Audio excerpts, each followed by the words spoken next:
Hello and welcome to Research Works. Hello and welcome. I know, how great is that? And Marissa, you're back on hosting duties. How nice is this? I'm always happy to be back. I know. You're particularly really happy with this one as well. I mean, the last time we spoke, we were interviewing you about the paper AusACPDM. Mm-hmm. And then now we've managed to get you back on. When I asked you about this yesterday, I'll have to say you said yes before I'd even finished my sentence.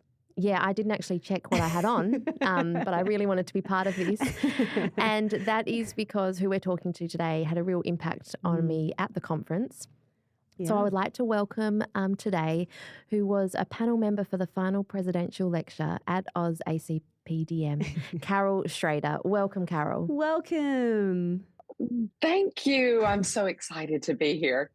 Oh, I love that we got to connect again, particularly, I mean, we only saw you a few days ago at the conference, but it was true. We were all just reflecting as a team about how great the conference was. And when we were talking about our highlights and what people loved the most, it's just the presidential guest lecture, the panel discussion, the richness of conversation. I know you're one of 5 people, was it 5? People that were there, having that discussion, but every time you had something to say, Carol, I was like, I want more. I want more. And so thank you. So we reached out to you immediately and we're just so grateful to have you on. And let's chat about some really good stuff today. I'm looking forward to it. But before we jump into all of our questions and a very exciting conversation, I want to tell our listeners a bit more about you, Carol. Yeah. So Carol is a mother to young adult triplets, 2 of whom have cerebral palsy and a teenage daughter. Carol is passionate about helping others find the joy in raising their own children with CP, helping our children reach their full potential. This came through so strongly in the panel discussion and we can't wait to get into it today. But before we go into it, we always have an icebreaker question. So Carol, today, now that you've spent some time in Australia, the question is, what are the biggest differences or similarities between the US and Australia? Big questions. Big questions, big goal. Yeah. I mean, we could just start with the fact that I got to pet a koala bear. I mean, I don't think I can do that in the United States. That's awesome. And Wade took pictures and I look like a child on Christmas morning. I'm like, oh, they're real and they're here. Right. And they just look like stuffed animals. Like even looking back at the photos, I'm like, nobody is going to believe this was real. It doesn't look real, but it was. I think that I really believe that Australia and the United States have so much in common. They feel we're in Melbourne today, and it feels very.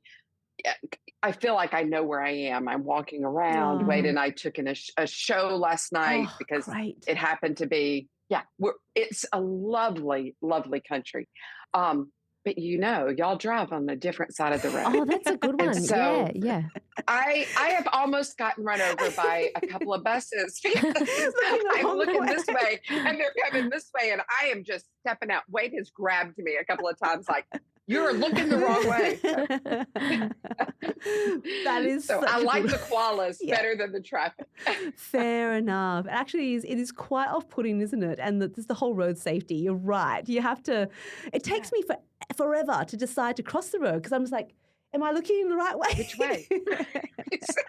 That's a really good one. That's huge implications. Driving as well on the other side is huge. Yeah, that's definitely a difference.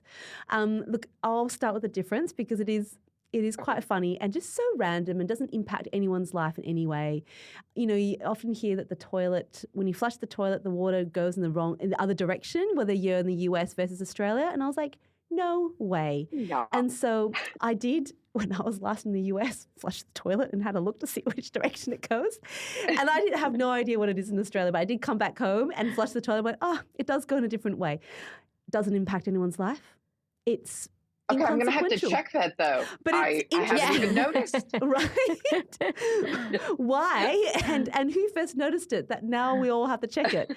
So look, I'll definitely say that. And maybe another difference, there's a lot of beautiful similarities, but the different things are always really funny is that, at least in Australia, I don't have to calculate tips. Not that it's difficult, but it's still maths on a daily basis. When I was in the US and had to calculate tips, I was paranoid. I've probably tipped like either too much or too little. I probably offended everyone. I had no idea. But that was hard. And doing the math was hard. Yeah, it is hard. Sometimes they put it on the receipt for you already, but other times you have to work it out. Yep. Yeah. I have a daughter who hates math. She hates it. And she was out to a restaurant and we're big, like I believe in tipping. I worked, I waited tables to pay for college. So I've really drilled it into my kids. And so she texts me and she's like, here was the check amount. And this is what I tipped. Is that okay? I'm like, well, yeah. A 400% tip. I'm sure he'd like to. She's like, Mom, I can't do math. Luckily, it was just, it was like breakfast. She was like only having coffee. So it wasn't like it was a huge amount, but she tipped like. That's very generous of her. We're working on it. Right. We're working on it. And she probably made that person's day and they had a really great day. And hopefully that, that blessing just kept going to the next person. It just kept going, multiplied. Hopefully. Yeah, let's say that. Multiplied. Yeah. What about you, Marissa? Look, my difference is I'm going to go the snow. So in America, I feel like you get such good snowfall in certain places, and obviously that times with Christmas, and so that's just such a different experience for us compared to a really hot, dry Christmas. So that's like obviously a huge difference, which is more about where we are on the earth, but that is a real big difference that I note. We don't get white Christmases here. No. Yeah. And a similar. We were discussing that yesterday. Yeah. Yeah. We were discussing that yesterday. That has to be hard, that it's warm. It is. It takes a bit to get used to, actually, because, all the movies we watch. Yeah, we grow up watching winter sweaters and jumpers. We definitely don't need them. No. Yeah, it's really disappointing not being able to wear your jumper. Yeah. Sweater. See, I use that. I've learned. Yeah. And look, a similarity. I know they're different. Yeah, true. Yeah. Just because it's the Olympics, I've been watching a lot of it. And I would say that both countries are very passionate with their sport. Oh, true. And we can often be neck and neck with things. Swimming recently. Yes, the rivalry very was close strong. with lots of things. So I would say that passion behind that sport is big. And how that brings people together. I actually really love that. It does. Well, Wade and I were sitting in a restaurant in Cairns after the conference and rugby was on. And so we were totally both watching it like, wow. And so we get back to the hotel and he's quiet and I'm quiet. And he's like, what are you doing? And I'm like, I'm looking up, and he goes, the rules for rugby? So am I. I was totally like, we were both on our phones, like trying to figure out what we had just been watching and how we can make more sense of it. Yeah. I love it. Yes, we do have a lot of sport to watch here.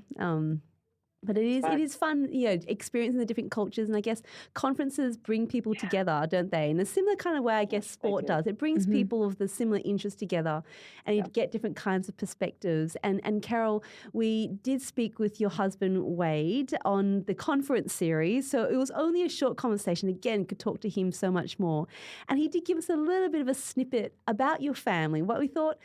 How beautiful will it be for you just to tell us a little bit more about your family and I guess set the context for what we're about to talk about?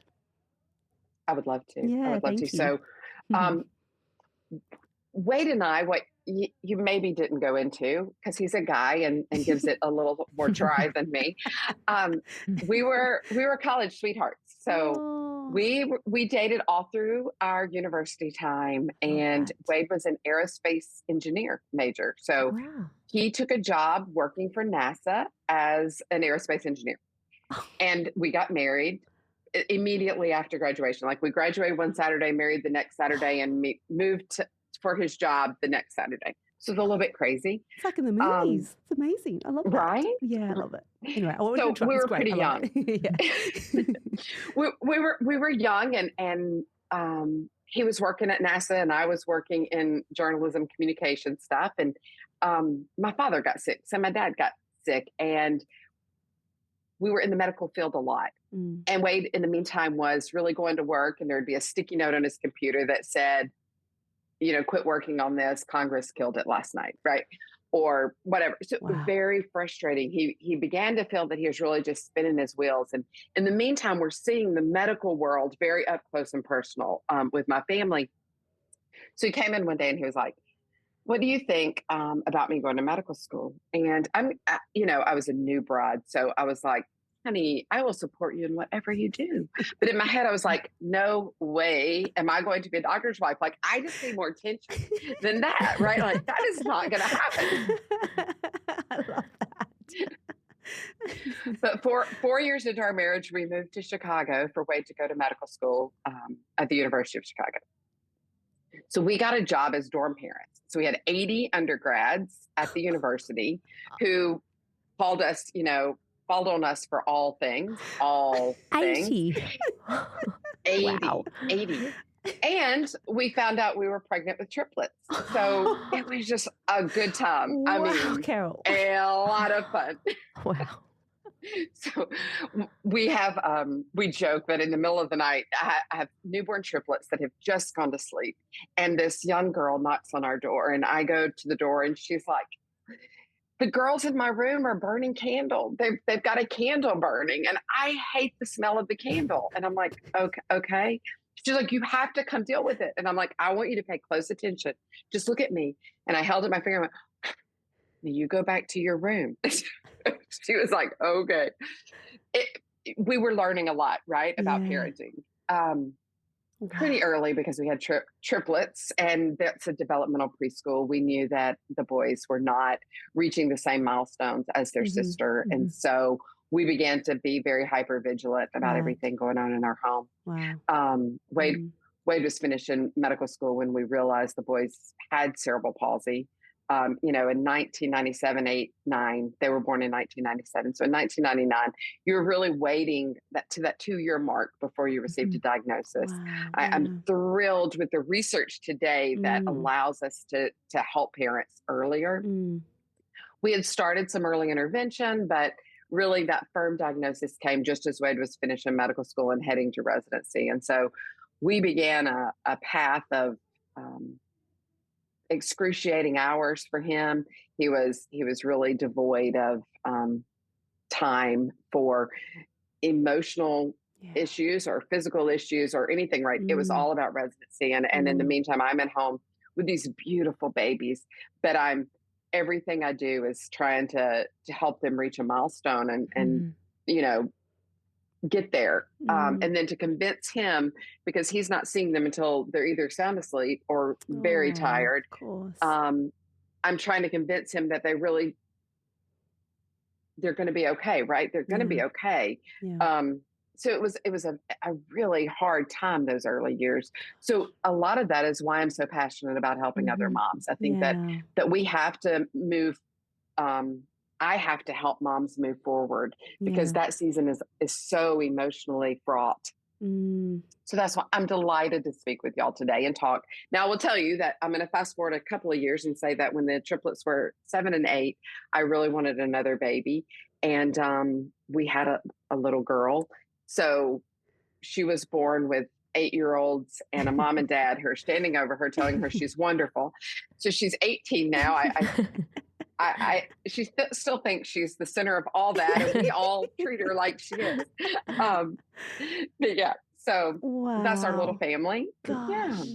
What a beautiful story. And thank you for being so generous and sharing all of that. That is just, what a journey. And I can almost feel already just the similarities of so many discussions we have with mums in the early years. And it feels so alone, and there's just so much happening, and it's hard to have friends that are experiencing the same thing. So people like you to be able to share your story, it just helps so much. It's really incredible. And also balancing things with other things going on in life. Like you said, obviously the boys getting their diagnosis and then having, work commitments and obviously residency's huge thing and siblings and other things going on as well. That's right. So can you tell me a bit more? You mentioned obviously the boys were diagnosed. Did you say around 2? Yeah, around 2. And once they had the diagnosis of CP, what was the early intervention kind of years like for you and your family? Yeah. So we had a beautiful experience in Chicago. We were, the boys were about 9 months old when my pediatrician was like, okay, Carol, I hear that you're concerned. Let's start, early intervention. Let's start some therapies. And so we began working with a physical therapist in the hospital and an occupational therapist through early intervention. I will tell you that those first few months, so the occupational therapist's name was Susan. Susan was one of my favorite people on the planet. And she had actually been in the hospital delivering her first child the day the triplets were born. Oh, And we, wow. unbeknownst to us, had the same doctor. Wow. And she said so when she met me, she's like, oh my gosh, I remember, right? They were running up and down the hall saying the triplets were coming and that was you, right? So we had a Wow. connection already. Yeah. But I remember she was working so hard to get the boys to reach, and she wanted them to reach.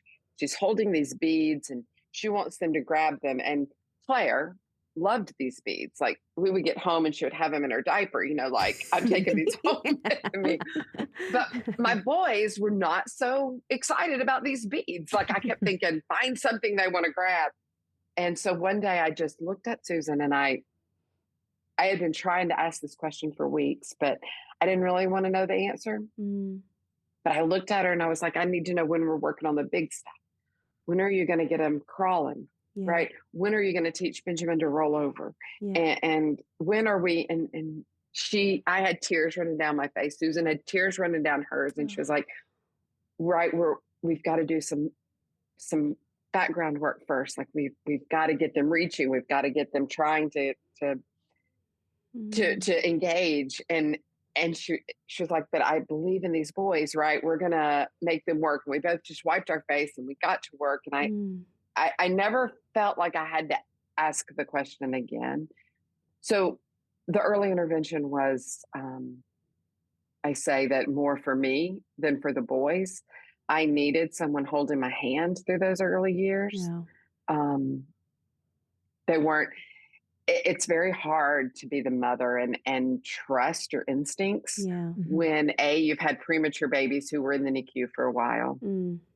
And now they're facing things that are not in the what to expect books, right? Yeah. There's not a chapter on what happens when they're missing their milestones. And so I remember being with our physical therapist one day, and she was young and precious, but she didn't have children yet. And she wanted to take Mason out of the room where I was, and he was little and he wanted to be where we were. And so he screamed, and I'm out in the hall and I can hear him screaming. And I finally just went in the room and I'm like, I don't think you're going to get any therapy done if he's screaming. Like he needs to be in the room with us. Yeah. Right. Yeah. But it was one of those moments that I hope she doesn't remember. Like I hope that I didn't, insult her in any way, but it was pivotal for me because I realized I did know my children. Yes. Right. Yes. And I should speak up for them. Yes. But that's super hard. I think that's one of the hardest things for moms in that early intervention time is to trust our instincts because we're not trained in this area. Gosh. And the parenting books don't cover it. They don't. And look, just on that, Carol, that's such an important point to pick up on. We've spoken about this a few times on the podcast where we're talking about crying during therapy, and our stance on it is no crying. It is the child, it should not be distressing. One, because of communication, like crying is a form of communication, and there is a mother's instinct, like it's heartbreaking. And I see this on social media a lot, which is why we've wanted to address it, is you do see sort of parents sort of watching their child with a therapist, and the child's clearly distressed, and the parents kind of like, oh, and or they're cheering them on or something like that. And it's really quite difficult to watch. Talk us through that a little bit more in terms of, I guess, your stance on it and your view. Yeah. Well, I am very opinionated about it. So as you saw at the conference, I think that, and probably because I have the gift of being a mom with 27-year-olds today. So I can look back on it and say, don't take their childhood, right? Don't steal their childhood unless you can tell me for certain that this is going to help. Yeah. Right. Yeah. So early intervention is so important. And I do think it is important, but I also think that our children should never be in distress, that if they're crying, they're not, and there's nothing to be gained from that situation.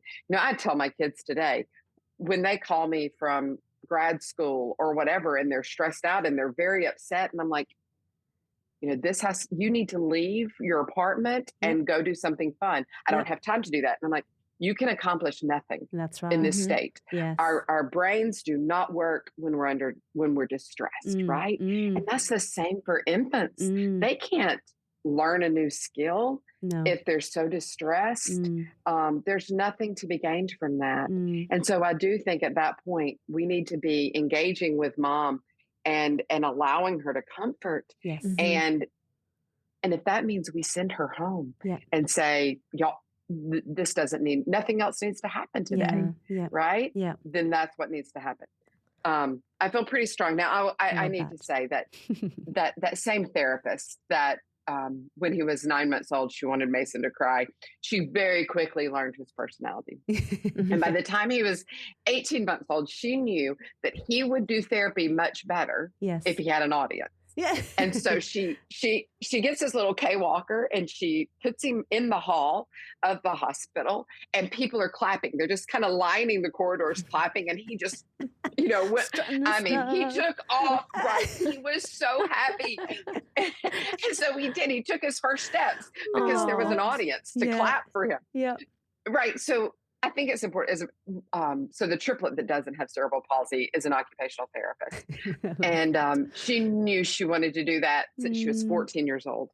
And so when she's going to undergrad and trying to decide what to major in pre-occupational therapy, I'm like, psychology. You need to major in psychology. You need to know how to motivate, right? You need to know what that little Mason wants to walk down the corridor with people clapping for him, right? You need to be able to pick up on that. So she did. She listened. Isn't that so good? That's so good.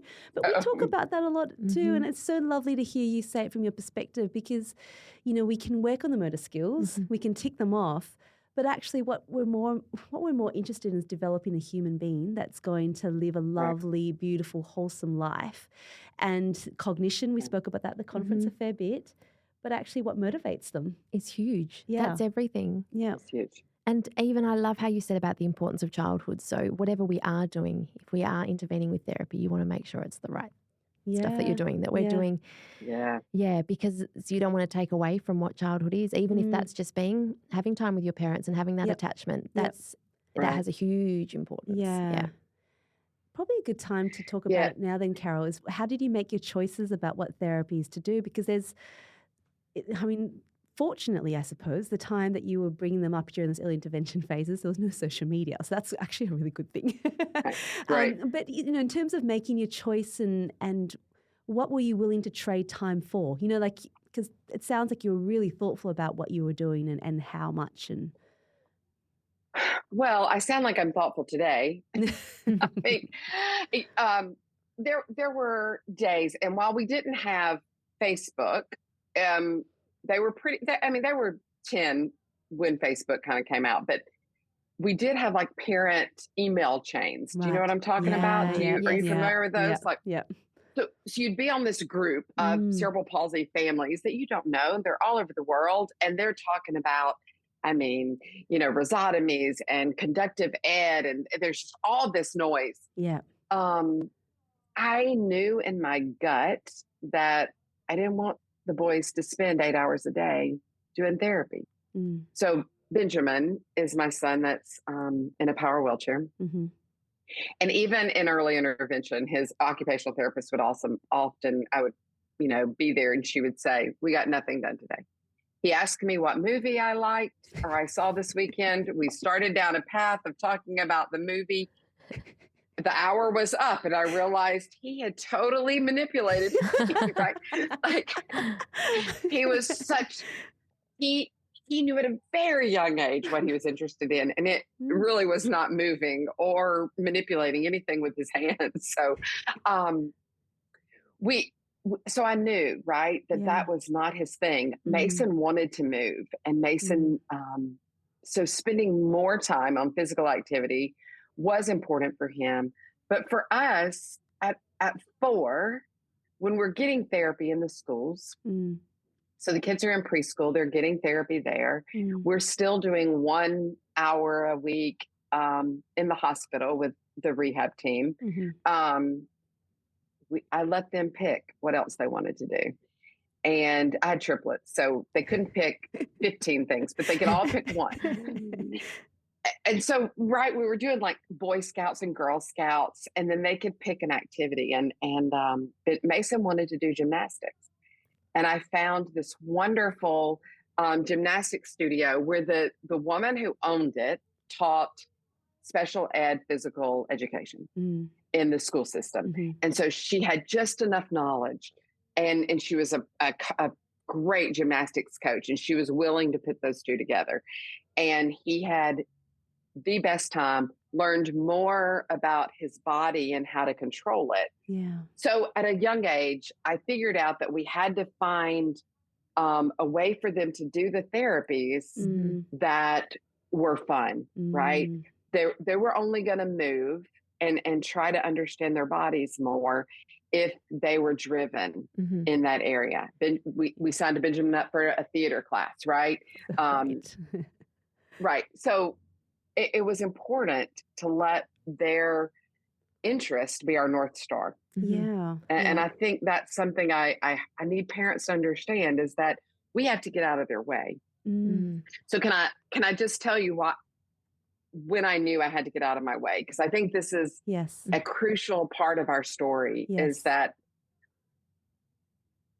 when they were 3 and 4 and the therapist would say the word wheelchair, I would shut the door and tell them they had to leave. Like, we're not talking about wheelchairs in front of my boys. For me, I recognized Benjamin's personality. He was using a little walker to walk, and I knew his North Star, right, was talking. Yeah. So I knew once he got in a wheelchair, we're never going to move again. And I thought that would be the end. Like, life as I knew it would be over, right? Because my paradigm was he had to walk, and that's the end all be all. Yeah. Mason was using at that point little cuff crutches, and nobody was really talking about a wheelchair for him. So I began to call it the W word. Like, if you're gonna talk about wheelchair, you have to say it with just a W. You and I could talk about it, but you're not talking about it in front of Benjamin. And I mean, I was just, very adamant. And I know that shut them down. I know our therapists were afraid then to bring it up, which is a mistake, because I didn't know what I didn't know, right? Yeah. So Benjamin is 5. He's almost 5, and we're getting ready to think about formal education. Kindergarten is starting soon, and we're at physical therapy, and I would push the boys in a double stroller. And then when we would get to therapy, Mason would get out and do his. And so Benjamin's physical therapist is trying to teach him to get from the stroller to his little walker. And they scoot and they, cajole, and she gets him out of the stroller, and now he's in the walker, but he's in it backwards. And she says, "Oh, and I hope this translates in Australia. What I'm gonna say to you," because she says, "Well, how are you going to turn yourself around?" And Benjamin goes, "I guess I'll do the hokey pokey." I love that. No. We do know the hokey pokey. We do know. Yeah, we do it. Okay, good. So, I mean, he's 4 years old, and he didn't miss a beat. He didn't think about it twice. He was like, "I guess I'll do the hokey pokey." He was so funny. We're all laughing, and I'm like, I'm making him enter every space ready for a nap. Right. I would put him down in his walker outside his little preschool, and I would say, "Go," in 15 minutes, 20 minutes. It would take him to get up the ramp, and he's in his class ready to sleep. Yeah. And I'm raising a brilliant, funny, creative kid that I'm exhausting every single minute of the day. Wow. And I knew we had to talk about wheelchairs. We had to talk about it. So I tell the therapist, who you might understand is a little like, "Whoa, you have not said this word out loud." And so we go, she sets up an appointment for us to go meet with a wheelchair clinic. And when we walk in, Benjamin looks at me and he goes, "But I walk, Mommy." And so I was this close to scooping him up and just leaving. And he saw the joystick on the wheelchair. And I don't know what it is with boys and joysticks, right? But like, that looked really cool. Fun. Yeah, that's right. Right. So we put him in that wheelchair, and he immediately drove. Wow. And rammed into a wall. Oh. And I thought he was injured. The sound is so loud. He is cackling, laughing. He is so happy. And then he begins immediately to turn that chair on a dime and to navigate his own space. Amazing. We borrowed the wheelchair, and we go to therapy the next day. So we're in the hospital, and he is driving. and I turn around and he's gone. Like, I'm herding cats, right? I've got like Claire pushing a baby doll stroller and Mason with his little crutches. And I turn around and Benjamin's not behind me. He's nowhere. We're all searching. The therapists are looking. The administrative assistants are looking. He was visiting patients. He decided he could cheer them up if they could see his face. And he is just driving into rooms. His entire world changed because he could navigate his space and not be exhausted. And I, in my paradigms, because the What to Expect When You're Expecting book says we should be walking, was holding him back the whole time, right? Because I wanted him walking independently. And so what I need for mothers to understand today and we have to let them be, find a way to help them ambulate, find a way to help them move. I see the Go Baby Go stuff now where they're putting, and I applaud, because if Benjamin had a way to navigate his space as a 3-year-old, then I would have understood how important that was for him and who he is and what his goals in life were. So it was life-changing for him. Absolutely life-changing.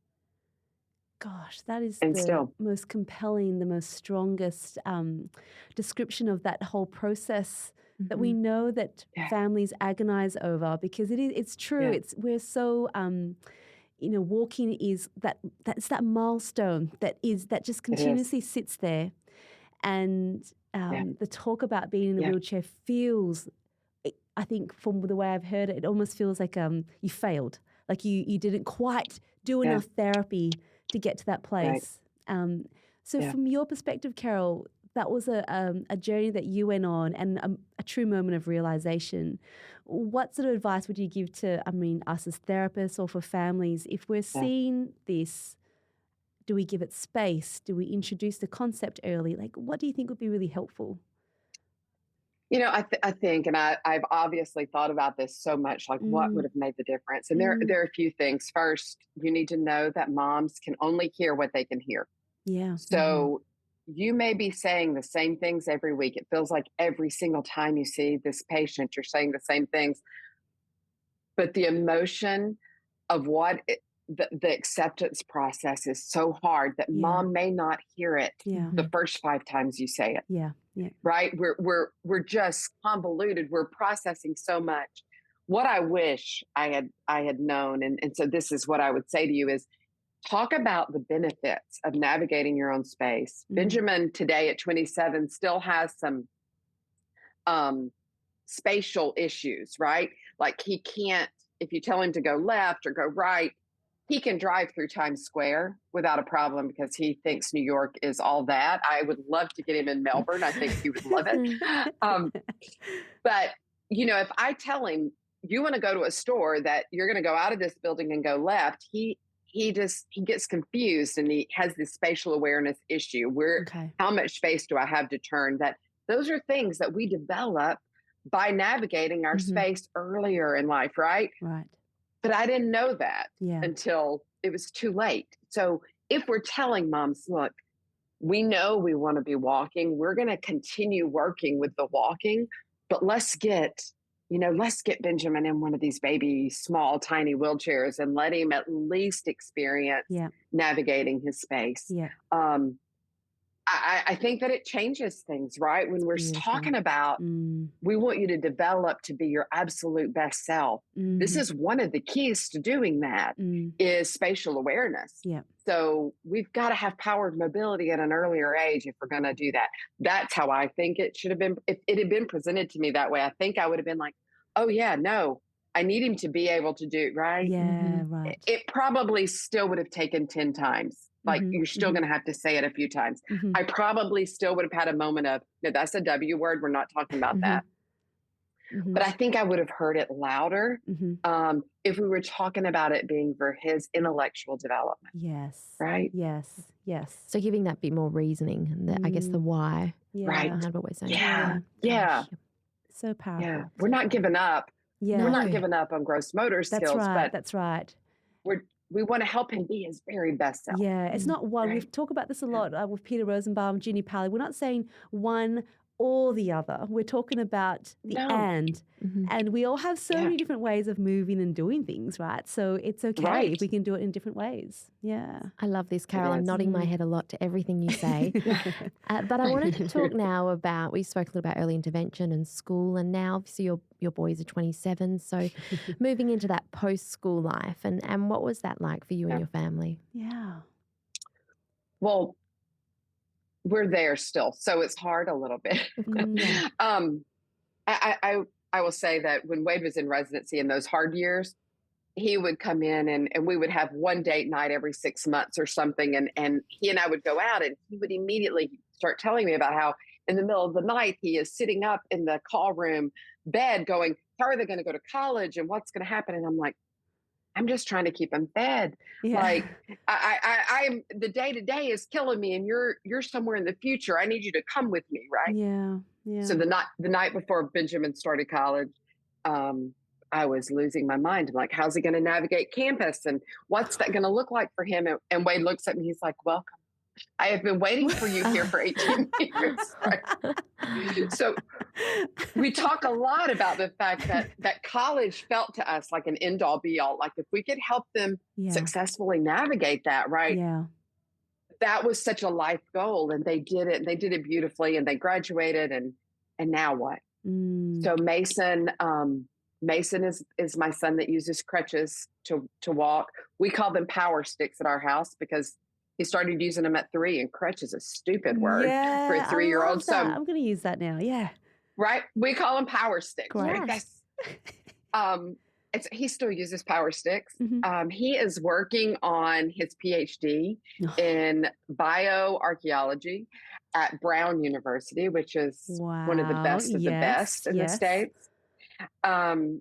He's doing great. And it's not that cerebral palsy doesn't still get in his way. He's an archaeologist. So he goes to other countries and he digs. And of course, I have to remind him on occasion, you do have CP, like you're going to get more tired and your body can't necessarily keep up. And so I keep, not because I want to remind him, but because he doesn't necessarily take that into consideration when he's exhausted, why he's exhausted. Well, it's because you're fighting your body also. But he's doing good things. He actually is doing research on disability in the ancient world. Oh my God, and how amazing. Cultures have changed the way they deal with disability through time. And fascinating. Incredible. Completely fascinating. You'll want to have him on your podcast. I think he's so. a great guy. Yeah, absolutely. And then Benjamin is living at home with us and doing great things, but he does advocacy work for the state of Delaware. He runs a small group of young people with disability that he calls RISE Delaware, RISE DE. And the RISE stands for, now I'm going to forget because I'm in Australia and I'm tired. He's talking about redefining independence. Because he says that it's more autonomy we need to be focusing on in our society, much like young moms look at walking as the end all be all. Yeah. Older moms look at their child becoming independent as the end all be all. Yes. And Benjamin believes that we have to redefine that independence is not the same for everybody. It doesn't look the same, and that's okay. He is dependent on caregivers, myself, his father, or his hired attendants to get him up in the morning and to help him get dressed and for toileting and preparing his meals. But he's very independent in his thinking. Yeah. He has his own opinions, and you only have to go to Twitter and look at both of our Twitters to know how different those opinions are. But he's very independent in that area. However, getting a job outside of college has been a little more challenging. Sure.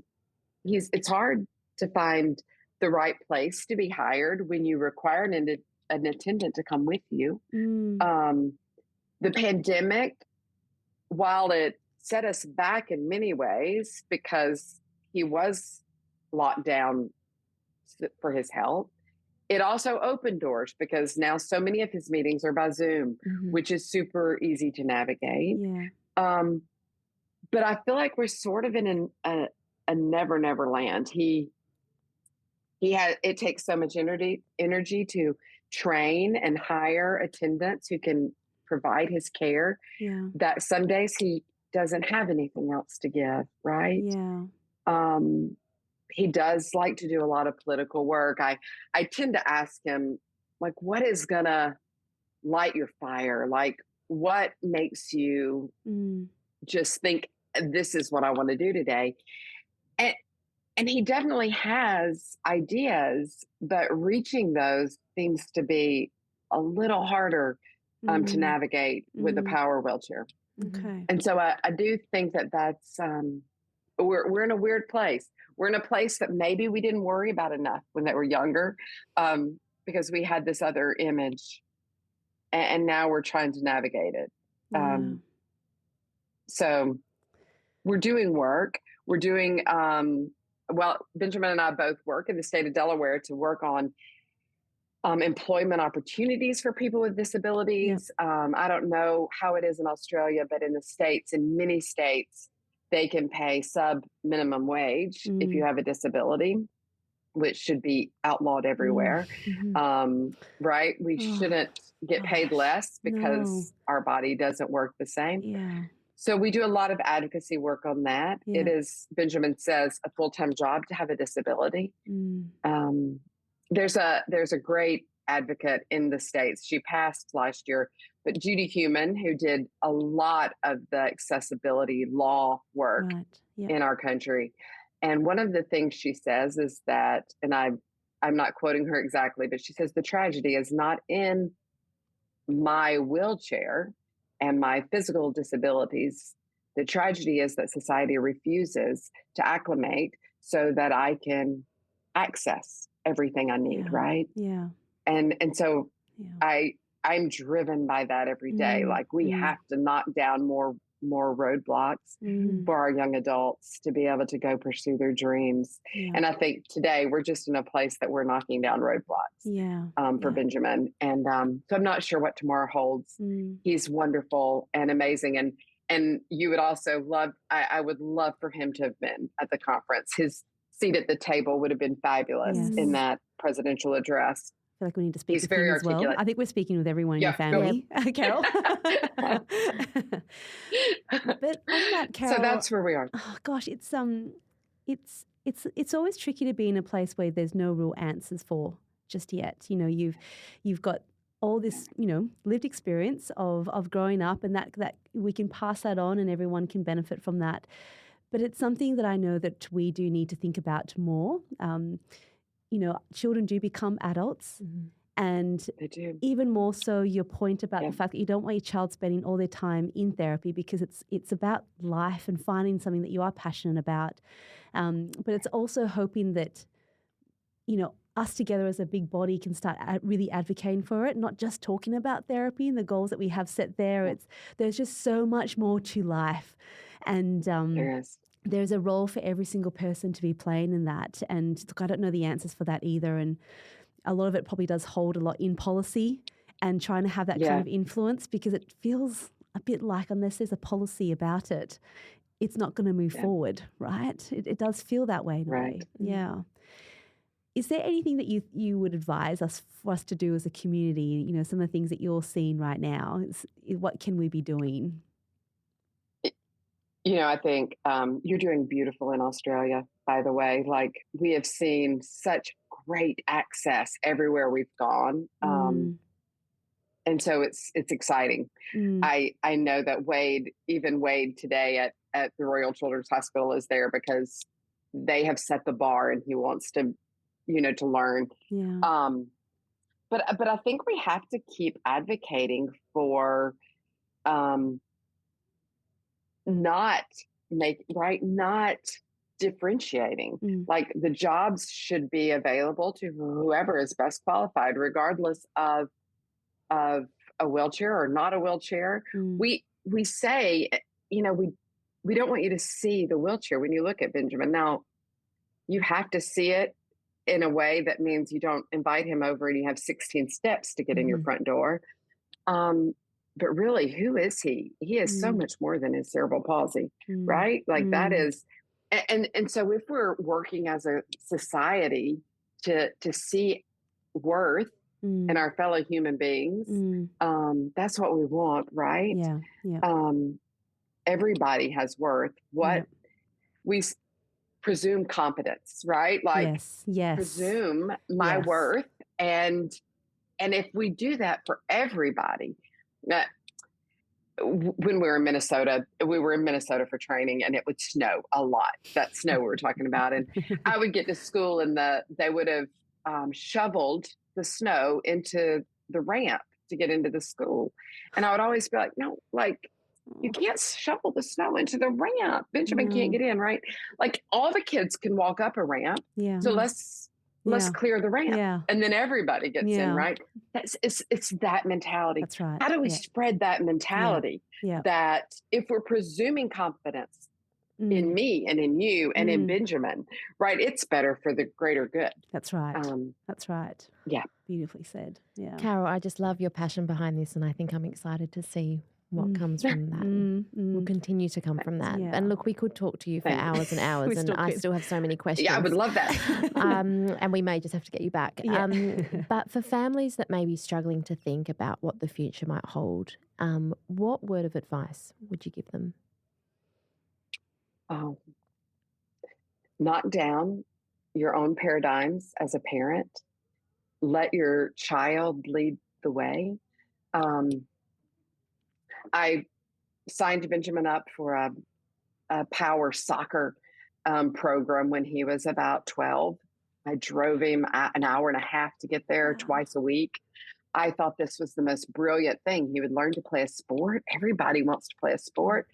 And Benjamin was in the back of the field doing donuts one night. And so when we got in the car, I'm like, dude, you weren't even where the ball was. Like, what were you doing? He was like, I was casting everybody on the team in a movie.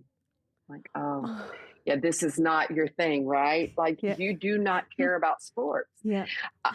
We have to let our children, we have to follow their passion. And I think it's hard. I think it's hard for any parent, right, to get out of their child's way and let them find their passion. So that it would be my advice to all parents, which is what I'm just saying, right? Yeah. It's the same for everybody. But I think we really struggle when our child has cerebral palsy, not to push them down a road that we think is going to be the road they need to go down. Yeah. You know, I think Benjamin needs to go to law school. And I tell him that probably once or twice a week, maybe once or twice a day. And he's like, I don't want to go to law school, Mama. I don't care. We work so hard to push our kids where we really have to let them drive the boat. Yeah. We have to let them show us what they're passionate about. Because here's the thing, they're going to work harder to do what they want to do than they are to do what I think they should want to do, right? Like that's never going to be their thing. Let them drive the boat. And I would encourage parents, I adore my kids. I think that we laugh that Benjamin and Mason kind of cut through the chaff, that they are surrounded by good people, because you're not going to hang out with us if you are not willing to work harder to get in the restaurant, right? Or sit at a certain table because it's the only one that's accessible. The hard, build a ramp at your house. We find that we are surrounded by some of the richest personalities because they're willing to do that for us, to do the hard with us. And so that is what I always want to say, is that your children are going to lead you to some really good people. Your children are going to be really good people, and let them drive that boat. Let them lead you there. Gosh, that's amazing. Carol, I don't really have anything else to say after that. That's incredible. What beautiful advice for everyone, actually. This is just beautiful advice. And look, we're going to leave some space for Ed. We're going to do a Tell It to Ed segment, but normally we get you to do a summary for us, but I feel like that was the summary. And that was pretty incredible. So Ed, we're going to hand over to you. So Ed, as you know, is our producer. He doesn't have a background in child health. He has been listening to a lot of episodes now, like 180 or 190 or something like that. So we can't say he's just a novice in this area anymore. He's gained a lot of knowledge. But he does ask some very different questions than we would often. Sometimes he accuses us of taking too many questions. We don't leave anything for him. We'll see what he comes up with here. Ed, hello, welcome. Hi. To the mic, that is. Do you have a question for the wonderful Carol? Well, I'll be honest, the conversation has been so great that I think my question list would be hundreds of questions long, and we definitely don't have time for that. So it's been amazing. The conversation's obviously covered things about functionality over form, the use of equipment to enable that kind of functionality, the whole cognitive engagement and motivation aspects. And he's listening. He has been listening, Yeah, look, I've been taking notes. Impressive. And I think maybe I'm going to cast my question back to something that was mentioned briefly in the beginning about the idea of crying in therapy. I know that was touched on very briefly, and obviously the Olympics are on right now, and we have this whole athletic mindset about the whole no pain, no gain idea. And I just wonder how that kind of fits in with what you've seen on a personal level from the therapy side of things, and whether that was a consideration for you, and about what your take is on that. I know that there's lots of takes where we just need to push children through therapy, and if they don't like it, if they're crying, then look, that they're going to build resilience. They're going to, learn to deal with it. There is an element of dealing with anxiety or, stress that they kind of need to go through. And I wonder whether that really applies. I think I know the answer to the question, but I thought I would ask it anyway. Yeah. Ed, I think there are different phases in our children's lives and different therapies. So early intervention, I really don't think there's a place for tears or telling us to push them through. Sure. But Benjamin and Mason both had multiple orthopedic surgeries in their lives. And so we did have seasons where they were doing rehab, doing physical and occupational therapy to recover from a surgery, that we shed a lot of tears and had to be pushed through it. So Benjamin still, there were days and days where he was having to get in a stander and try to bear weight, and he would just cry, and I would look for ways to distract him from the pain. You can use your iPad, you can play video games while you're in your stander or whatever, but he had to push his body through it. And so that was a season where we did have to say, you've got to work through it, and tears are okay. I will say Mason went through an osteotomy where he had cast on his legs, and it was a horrible season when he was 15. And he got his cast off, and as he's learning to rewalk, he fell and broke one of the legs that had been casted. Gosh. And part of that just was disuse, and so the bone had not. And I remember the morning we had heard the pop. We knew. We'd waited till the next morning to go get an x-ray, and he's in the shower, and I went to check on him. He's sitting down in the shower and he's sobbing. And I went in and I said, look, I'm setting a timer, and in 30 minutes, you're going to wipe your tears, and we're not going to cry about this anymore. That will not help us. Right. And he still talks about that day for better, for worse, that I put a moratorium on tears. We're not crying about this anymore. So I think that there are moments where we have to cry. There are moments that I've sat with the boys and cried beside them. I think it would be wrong to not acknowledge the injustice in being 15 years old and having horrible pain as you recover from a surgery, and having to make your body do things in therapy that none of your friends are doing. So there is a place for tears and pushing through those. I don't think we get to quit when it's hard, when it's for our betterment. So there are different stages of life where the no pain, no gain totally applies. But I don't think early intervention is that time. Sure. I think that when a little baby's crying, they're done, right? Yeah, They're done yeah. for the day. We're not going to keep pushing. Did that Gosh. answer your question? I think so. That was Yeah. that was a great That response. was amazing. And just I think it's the context that you put around it, Carol. It's so true, right? Yeah. There's a time and a place for everything. And I think blanket rules are always really difficult, but context is everything. Context and the impact. And it's always like what you said before, you kind of always need to weigh it up in terms of what's the benefit of this? Is this, and in the surgical case, well, yeah, you do need to get up. So we are going to edge our way through that. And because the greater good is sitting on the other side, and we know that. So, Right. Yeah. Gosh.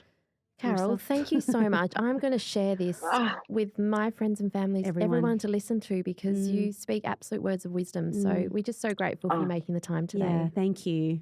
Oh, what an honor it's been to be with y'all. Thank you so much for letting me talk. And listen. We have just enjoyed it so much, and I'm sure all of our listeners have as well. So please make sure you head to our website if you want to any notes, or let's put some links and some information that you provided for us, Carol, as well, because I think it's so great to be on the same page. So researchworks.net, and there's a form there you can fill out as well as part of a record for your CPD requirements, because really it's the lived experience that is so vital, that is the glue between research and clinical practice. And if we were going to do it, we do it with the people that matter. And the people that we do this for. Let's always keep that in sight. So thank you. Yep. Thank you. Yeah. All right, to all of our listeners, we'll talk to you all again really soon. Bye. Bye.